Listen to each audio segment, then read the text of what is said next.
There I was, running a fever of 101 degrees, my hands shaking as I carefully folded Marcus's dress shirts and packed them into his suitcase. The thermometer on my nightstand mocked me. But love makes you do crazy things right. My boyfriend of 2 years had this important work conference in Miami, and despite feeling like death warmed over, I wanted everything to be perfect for his big break. I ironed his favorite navy suit, organized his toiletries, and even threw in some extra ties because I knew how much his career meant to him.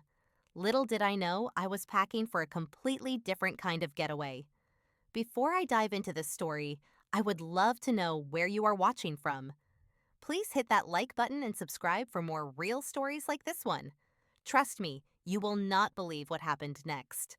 Marcus and I had been together for 2 years, and I genuinely thought we were building something special.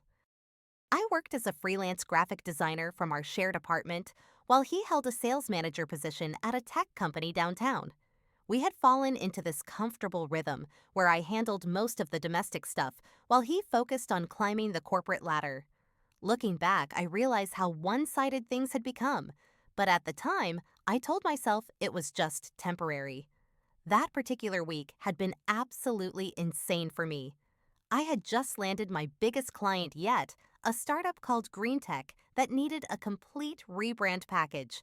The deadline was brutal, and I was pulling 16-hour days surviving on coffee and determination. My eyes burned from staring at the computer screen, but the pay was too good to pass up. This project could set me up for months. So when Marcus announced his Miami conference on Tuesday morning, I was already running on fumes. He seemed unusually excited about it, pacing around the kitchen as he explained how this tech conference could be the networking opportunity he had been waiting for. He rattled off names of companies that would be their potential deals that could happen, and how his boss had specifically chosen him to represent their firm. "It's 3 days, babe," he said, grabbing my hands as I swayed slightly from exhaustion and fever. 3 intensive days of meetings, presentations, and schmoozing with the big players. This could change everything for us. I smiled through my congestion, genuinely happy for him despite feeling terrible. That sounds amazing, Marcus. You have worked so hard for this. That Thursday evening, as I dragged myself away from my computer to help him pack the fever, hit me like a truck. My temperature spiked to 101, but I was not about to let that stop me from supporting my boyfriend's big moment. I stumbled to our bedroom and started laying out his clothes systematically. "You should be resting," Marcus said, but he did not exactly rush to take over the packing duties. "I want to help," I insisted, carefully folding his expensive white dress shirts. "Besides, I know how you like things organized." As I packed, Marcus kept emphasizing how busy the schedule would be. "The conference runs from 8 in the morning until 10 at night," he explained. "Then there are networking dinners that go even later. I probably will not have much time to call or text." I nodded understanding, even though part of me felt disappointed. 3 days without much contact felt like a long time when you are used to sharing everything with someone. That is when I noticed the first thing that seemed a little off. As I reached for his business casual clothes, I spotted swim trunks stuffed in the corner of his dresser drawer. "You are packing swimwear?" I asked, holding up the bright blue board shorts. Marcus did not miss a beat. "Oh, that. The hotel has this amazing pool area. I figured I might want to decompress. After those long conference days, maybe do some laps to clear my head." It made sense, I supposed. Marcus did love swimming, and after intense business days, I could see him wanting to unwind. I folded the swim trunks neatly and placed them in his suitcase. Then I noticed the bottle of expensive sunscreen SPF 50 brand new. "Miami sun, right?" he said with a laugh when he caught me looking at it. "Better safe than sorry." I also could not help but notice he had bought new cologne, something called Coastal Breeze, that cost more than my monthly Netflix subscription. When I mentioned it, he shrugged and said he wanted to make a good impression at the networking events. You know how important first impressions are in business. Marcus said, spraying a little on his wrist. The scent was definitely more vacation-y than boardroom appropriate, but I kept that observation to myself. The most expensive casual clothes I had ever seen him own were also making their way into the suitcase. Designer polo shirts, premium khaki shorts, and boat shoes that cost more than my laptop. I thought this was a business conference, I said, trying to keep my tone light. It is, but Miami is pretty relaxed even for business, Marcus replied quickly. Plus, some of the networking happens poolside or at beach bars. I need to fit in with that crowd if I want to make connections.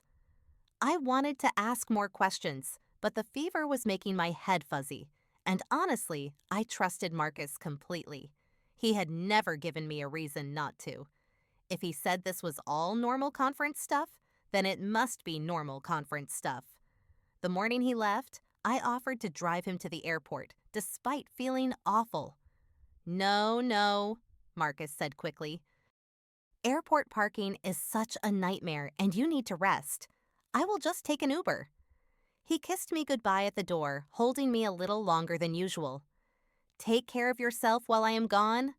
Okay, get some rest, finish that big project, and I will see you Sunday night with hopefully some great news about new business deals. I watched him wheel his suitcase down the hallway, already missing him, but excited about what this opportunity could mean for our future together. The silence started immediately. Marcus texted me once from the airport saying his flight was on time. Then, nothing. I spent Thursday evening alternating between work and checking my phone, but there were no updates about landing safely or getting settled in his hotel. Friday brought one brief text. Busy day. That was it. 2 words after what was supposed to be his first day of this career-changing conference. Saturday was even worse. Another minimal message. Talk later. No details about presentations, networking successes, or even what the conference venue was like. For someone who usually shared every detail of his workday with me, this sudden communication drought felt strange. I threw myself into the green tech project to distract myself from the loneliness. My fever had broken Friday morning, but I still felt weak and achy. Working helped take my mind off missing Marcus, and I was actually making incredible progress on the rebrand package. The startup's vision was becoming clearer with each design iteration, and I found myself getting excited about potentially working with them long term. By Saturday night, I was starting to feel genuinely worried. What if something had happened to Marcus? What if he was sick, or there had been some kind of emergency? My imagination started running wild with worst-case scenarios. Sunday evening, I decided to do something sweet to surprise him. I knew Marcus loved this specific pizza from a place called Tony's back home, so I looked up his hotel information and arranged for a similar pizza to be delivered to his room. It was a small gesture, but I thought it might brighten his day and show him I was thinking about him. I called the hotel directly to arrange the delivery. Hi, I would like to send a pizza to one of your guests, Marcus Johnson. He's staying there for a conference this weekend. The pause on the other end of the line made my stomach drop. I am sorry, ma'am, but we do not have any guest by that name currently checked in. Are you sure he should have checked in Thursday evening? Marcus Johnson, Johnsson. I have checked our system thoroughly. We have not had a guest with that name at any point this weekend. I hung up the phone with shaking hands. There had to be some explanation. Maybe Marcus was staying at a different hotel than he thought. Maybe there was a booking mix-up. Maybe the conference organizers had changed venues at the last minute. But deep down, a sick feeling was starting to grow in my stomach. I tried calling Marcus directly, but it went straight to voicemail. I sent a text asking him to call me back that I needed to talk to him about something important. Hours passed with no response. That is when desperation kicked in, and I did something I had never done before. I started searching for Marcus on social media. We were not connected on Instagram or Facebook because he said he preferred to keep his professional and personal life separate online, which had always seemed reasonable to me. It took some digging, but I finally found his Instagram account. The profile picture was an old photo of him in a suit, very professional looking. But as I scrolled down to his recent posts, my entire world started cracking apart. There, posted just 6 hours earlier, was a photo of Marcus, shirtless, standing by a crystal clear blue swimming pool with a tropical cocktail in his hand, the kind with a little paper umbrella that screams vacation, not business conference. But that was not the worst part. A beautiful blonde woman with tanned skin and a bright smile had her arms wrapped around his waist. She was wearing a tiny bikini, and they both looked relaxed, happy, and very much like a couple enjoying a romantic getaway. The caption read, "Paradise with my baby, 3 days of pure bliss." The timestamp showed it was posted at exactly the time Marcus was supposed to be in his final day of intensive business meetings. I scrolled frantically through more photos. There was Marcus and this woman sharing a romantic dinner at what looked like a beachfront restaurant. Another photo showed them walking hand in hand along the shore at sunset. In every single picture, they looked like lovers, not like someone who was attending a work conference.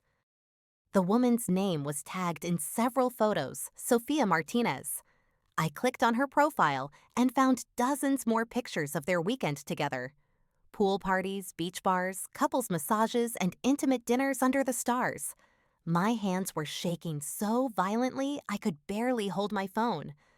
Everything I thought I knew about my relationship, about Marcus, about the last 2 years of my life, was crumbling in real time. The man I loved, the man I had sacrificed sleep and health to support, had been lying to me about everything. I sat on our couch, the same couch where we had planned this conference trip together, and felt like the biggest fool who had ever lived. While I was running a fever and packing his bags with love and care, he was planning a romantic vacation with another woman. All those expensive casual clothes, the swimwear, the vacation-scented cologne, the refusal to let me drive him to the airport, the complete communication blackout. It all made horrible, perfect sense now.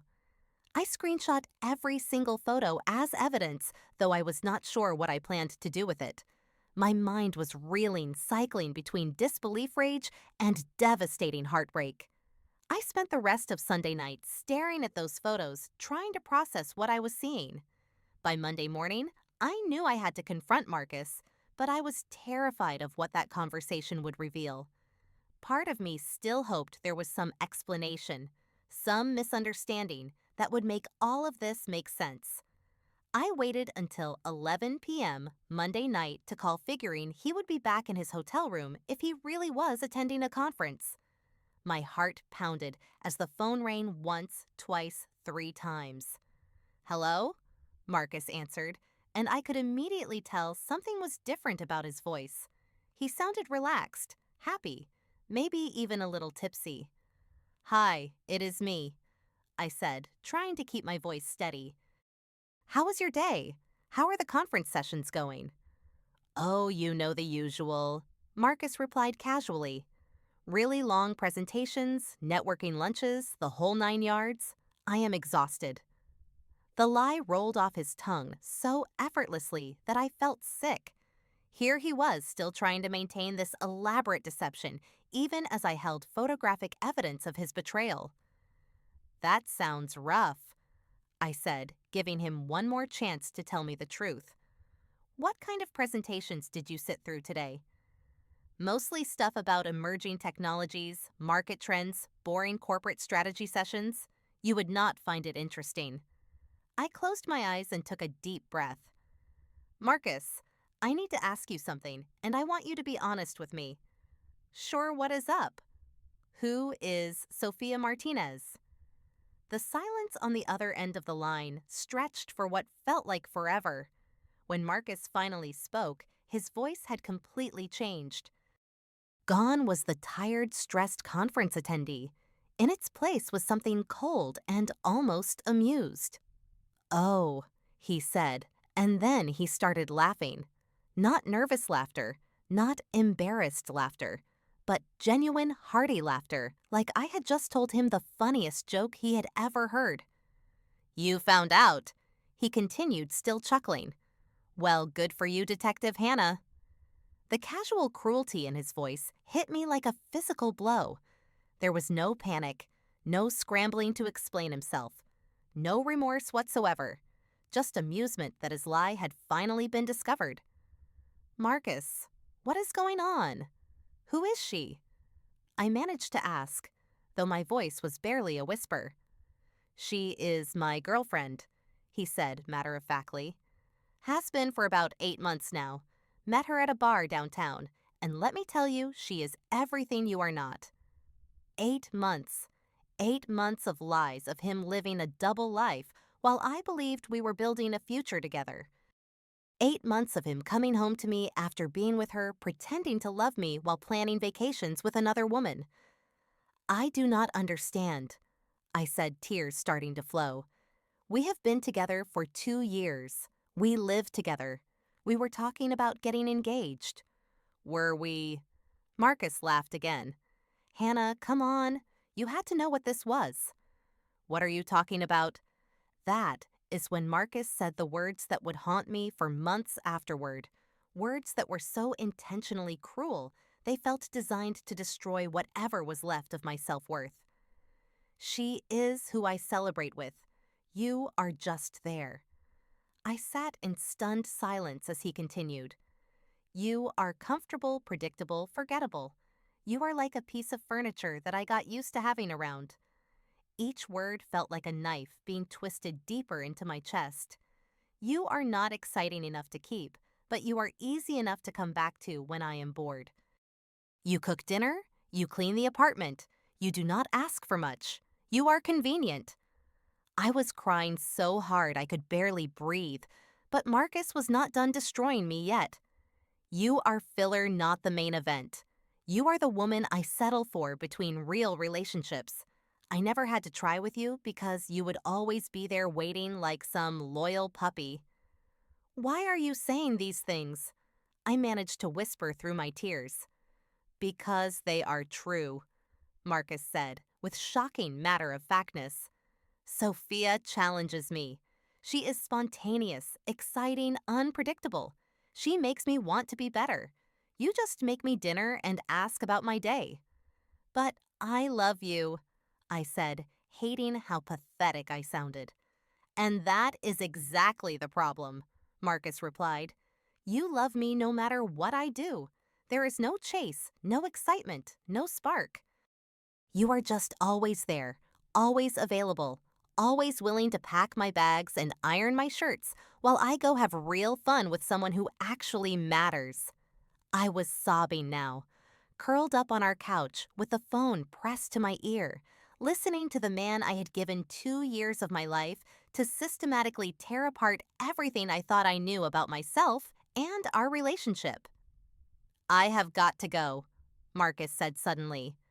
Sophia and I are heading to dinner at this amazing seafood place right on the beach. Do not call me again until I decide I want to see you. And then he hung up. I sat there listening to the dial tone for several minutes, my phone still pressed against my ear, unable to process what had just happened. The man who had kissed me goodbye 4 days earlier, who had told me he loved me just last week, who had shared a bed with me for 2 years, had just revealed himself to be someone I did not recognize at all. I cried until I had no tears left, then curled up on the floor and cried some more.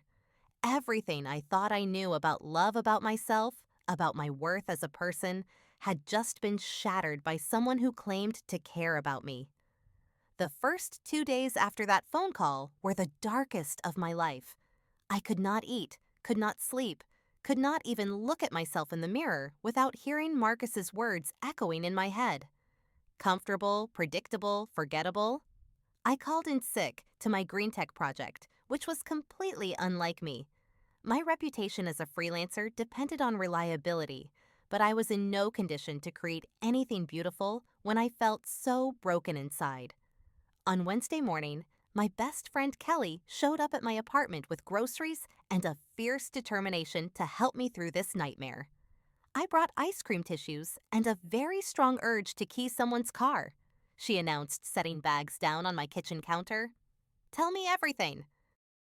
Kelly had been my friend since college, and she had never particularly liked Marcus. She always said there was something about him that seemed too polished, too calculated. I had dismissed her concerns as overprotectiveness, but now I realized her instincts had been spot on. As I told her everything from the fake conference to the cruel phone call, Kelly's expression grew darker and darker. "Hannah," she said, when I finished, "that man is a sociopath. Normal people do not plan elaborate lies for months and then laugh when they get caught. Normal people do not say those kinds of things to someone they claim to love." "But what if he is right?" I asked, voicing the fear that had been eating at me. What if I really am boring and predictable? What if I am not exciting enough for anyone to really love? Kelly grabbed my shoulders and looked directly into my eyes. "Listen to me very carefully. A man who would cheat on you for 8 months and then mock you for trusting him is not qualified to judge your worth. His opinion of you says everything about his character and nothing about yours." She stayed with me for 3 days, making sure I ate actual food and helping me start thinking clearly again. On Friday morning, Kelly helped me make a list of practical steps to take control of my life. First, I blocked Marcus on every platform I could think of. Phone, email, social media, everything. I did not want to give him any opportunity to manipulate me further or try to come crawling back when things with Sophia inevitably fell apart. Second, I gathered up everything Marcus had left in our apartment. Clothes, toiletries, books, even the expensive cologne he had bought for his vacation with another woman. Kelly and I packed it all into garbage bags and drove it directly to a local homeless shelter. "He can ask Sophia to buy him new stuff," Kelly said as we carried the last bag inside. Third, I called a locksmith and had the apartment locks changed. It felt dramatic, but I needed to know that I was safe in my own home, that Marcus could not just show up whenever he decided he was bored enough to want me back. But the most important thing I did was force myself to get back to work on the Green Tech project. Kelly sat with me at my computer for hours, encouraging me to pour my heartbreak into something creative and meaningful. "You are talented, Hannah," she kept reminding me. "Do not let some mediocre man make you forget that." Slowly, very slowly, I started to remember who I was before Marcus. I was a skilled graphic designer who loved her work.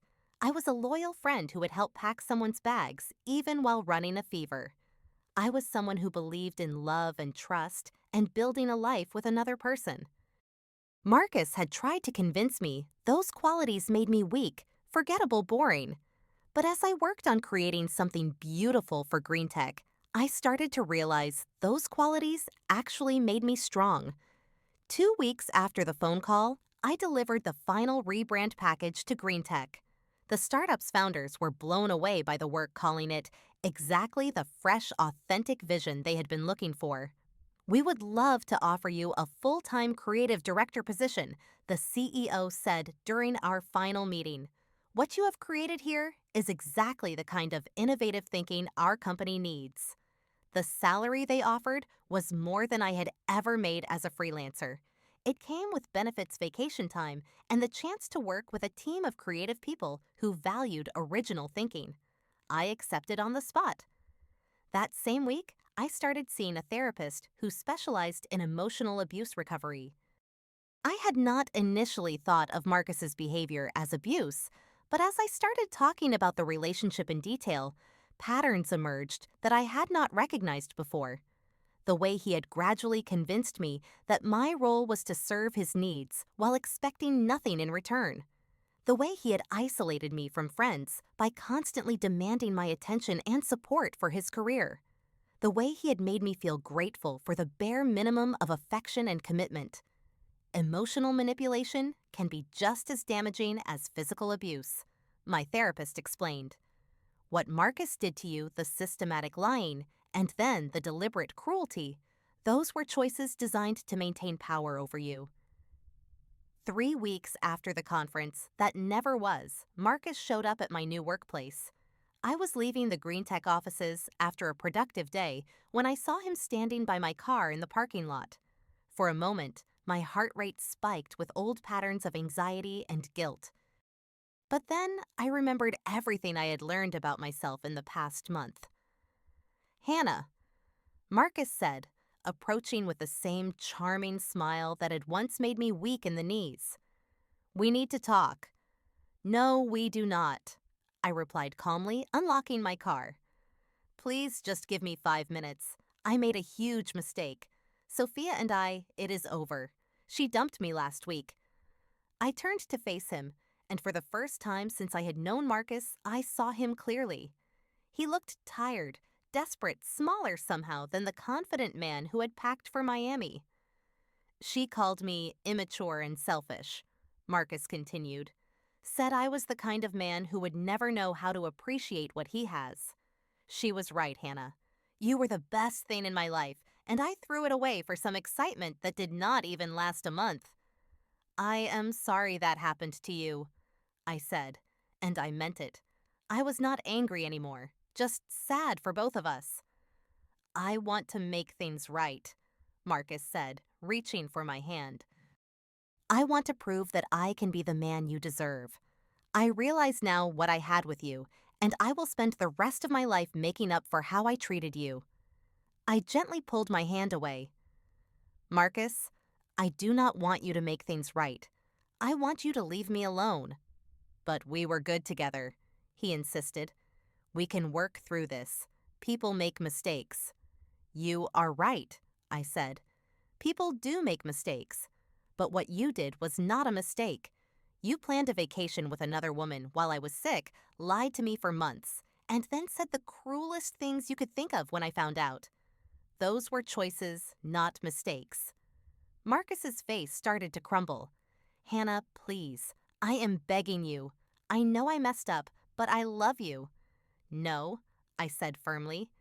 You love the idea of having someone convenient who will always be available when you get bored or lonely. You love having someone to take care of you without having to give much in return. But that is not love, Marcus. And I deserve actual love. I got in my car and started the engine.